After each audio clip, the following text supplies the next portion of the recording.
Ever since I moved into this house almost a year ago and built myself this epic new studio, there was always one project that I wanted to do, and that was to build myself a super cool racing sim. As an avid fan of racing games for most of my life, to be able to have a full sim setup in my studio would be the ultimate upgrade. So when QD-OLED saw a TikTok video I made talking about how cool it would be to build one, and they reached out to me saying let's make it happen, I was over the moon. So today we're going to be doing exactly that and completely transforming this corner of the room into something awesome. Oh, and stick around because I'm also going to be announcing the biggest giveaway I've ever done later in the video. So before we can build a racing sim corner, we need to gather all of the parts. A massive shout out to QD-OLED who have provided all the parts for the cockpit, Moza Racing for providing the wheel and pedals, and MSI who have sent over a monitor to complete the project.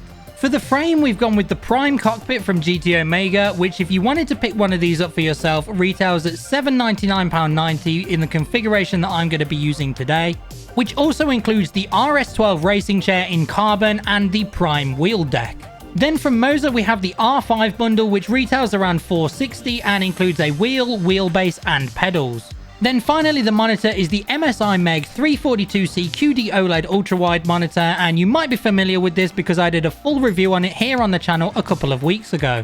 Now those are all of the parts that I'm going to be using to build the racing sim itself, but because I'm going to be putting it over in this corner, I need to take down the ladder shelf that's already here, which means I need some new storage. For that, I'm planning on building some floating shelves up above the racing sim, so I headed to every setup builder's favourite store, IKEA, to pick up some parts. For the main part of the shelves, we're going with the trusty and reliable LAC shelves, which always look fantastic. And of course, you might know I already use these in my setup elsewhere. But I've also picked up these smaller Moss Lander shelves, and what I'm actually going to do is hang these onto the front of the LAC shelves to create a much thicker looking shelf. I actually got the idea when I was watching the studio build video from Tech Tesseract where Brittany and Josh actually built these shelves, and I thought that this would be the perfect solution for this space. So a big thank you to them for the inspiration, and by the way, if you want to see one of the best YouTube studios out there, I sincerely suggest going and checking out their content. One issue I may run into is space because I have this drawer unit behind, which is where I keep a bunch of my spare tech and all sorts of other little bits, and there really isn't that much room down this side of the room. One thing I was thinking of doing is taking these drawers and putting them over in that corner instead. As you can see, there's already a drawer unit there, but the problem is that these drawers are too big and wouldn't actually fit in the alcove, so I'm not quite sure. But for now, I think it's time to get the sim built and we'll just worry about this later. So now that we've gone through all the parts and the plans, it's time to actually get cracking on building. The first place to start is to build the cockpit itself, which I believe is that box there and that box there, so let's get cracking. Now, I've never built a racing sim before, so I had absolutely no idea what I was getting myself into until I started unboxing all of the parts and I discovered exactly how many components there are and just how complicated it all is. So as you can see, I've got all of the cockpit parts out of the box now, and this is definitely looking like a much more daunting task than it was before. I mean, just look how many nuts and bolts and screws there are in here. But hey, I am still raring to go.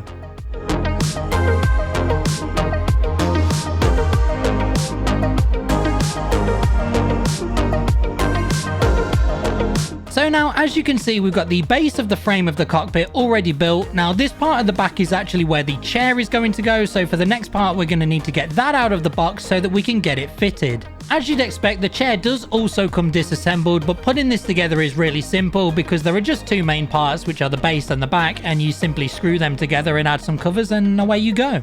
And with the chair all put together, now we can install it onto the frame, which I have to say was actually one of the trickiest parts. I don't know if it's because I was doing it wrong, but I actually found it really difficult to screw it in from underneath, but we got there in the end. So now, as you can see, we have the chair secured onto the base of the cockpit, and I'm really glad this part is over because it was so time consuming and fiddly trying to get it all done, but it's over now and it's actually starting to take shape as a cockpit. So I decided it was time to take a well-earned break and also test out how comfortable the chair is. Now all that's left to do is to install the stands for the wheel deck, which will go on either side of here, and then the pedals, which will go in the middle, and then we'll be all finished.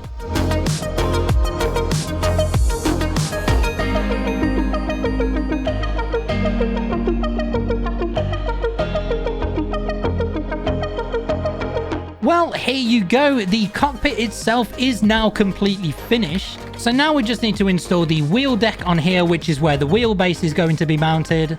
Then build the monitor stand and mount on our MSI ultra-wide monitor. Then finally, of course, install the Moza gear. Installing the wheel deck is one of the simpler parts of the build because it's pretty much just a single plate that gets screwed in between the two bars either side. And then building the monitor stand is also pretty simple as well. I actually originally wasn't going to go with this one, but the one I wanted wasn't going to fit in the alcove, so I had to pick up this portable one instead. But with it all fully assembled, I can move it into place in the cockpit, and now it is time to mount the monitor. And after most of the day's work, the cockpit is now almost done. So the final thing to do is to install the R5 racing bundle from Moza. This is actually one of the parts I'm most excited about because I've never used a direct drive wheel before, so I'm excited to get this installed and play some games and see how it feels. With all of the parts out of the box, the first thing to do is install the pedals onto the pedal plate, which actually proved a little bit more difficult than I'm going to show in the video. And the final part of the jigsaw is to install the wheelbase, and then of course the wheel itself.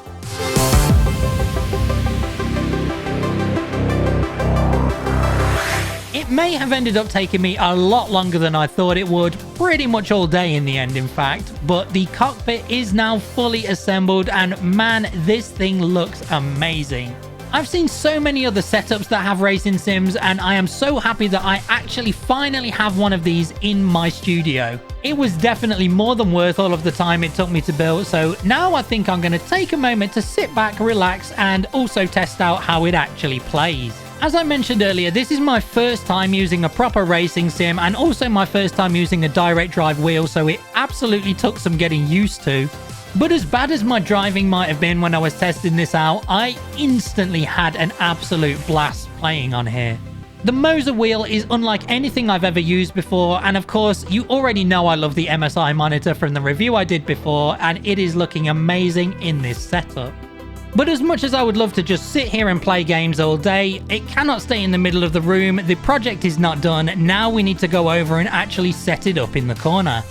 But before that, it is time to tell you about the biggest giveaway I have ever done on the channel. To celebrate recently hitting 100,000 subscribers here on YouTube, I've teamed up with my good friends over at VyralTeq to give away one of their epic custom PC builds worth over $2,500 to one of you. These are the specs of the PC build, and it comes with a ton of Vyral's epic custom upgrades, including the O11 Clearview mod, 7-inch screen, vertical GPU, and also Vyral's lifetime warranty. But that's not all, because if the channel hits 125,000 subscribers before the end of the giveaway, I will also give away not one, but 2 of these custom chairs from Noble Chairs. Entry is simple. Like this video, then drop a comment telling me what game you would play first if you won the PC, then follow Vyral's socials, which are linked down in the description, and of course make sure you're subscribed to my channel because I'll only be picking winners from subscribers. The PC giveaway is open worldwide, and while the PC is free, you may be liable to pay any import or custom fees that there may be. You'll find the full terms and rules of the giveaway down in the description, so please make sure to give them a read. And the winner of the PC and potentially 2 winners of gaming chairs will be picked in 2 weeks' time and announced in a further video. And please be wary of any pretend accounts that try to make you think you've won. I will only announce the winner through my official channel. Good luck, and thank you all so much for the support you've given me, which has enabled me to be able to do something like this to give back. Anyway, now back to the main video. So as I said earlier in the video, in order for us to put the racing sim in this corner, I'm going to have to take down this shelving unit. I am actually quite sad about this because I have to say this is one of the nicest corners of the room. I really like this shelving unit and the way that everything looks, but it's going to be worth it in the end. Now that the alcove is empty, I can get to work on installing the floating shelves. The lac shelves I bought were slightly too big for the alcove, so they have had to be cut down to size, but now that's done, they're ready to go up. I've temporarily moved the monitor over into the corner just so that I can gauge the height of the shelves so they don't end up too low. But at the same time, I also don't want them to be too high up. But with the positioning all decided, now I can actually get the shelves mounted up on the wall.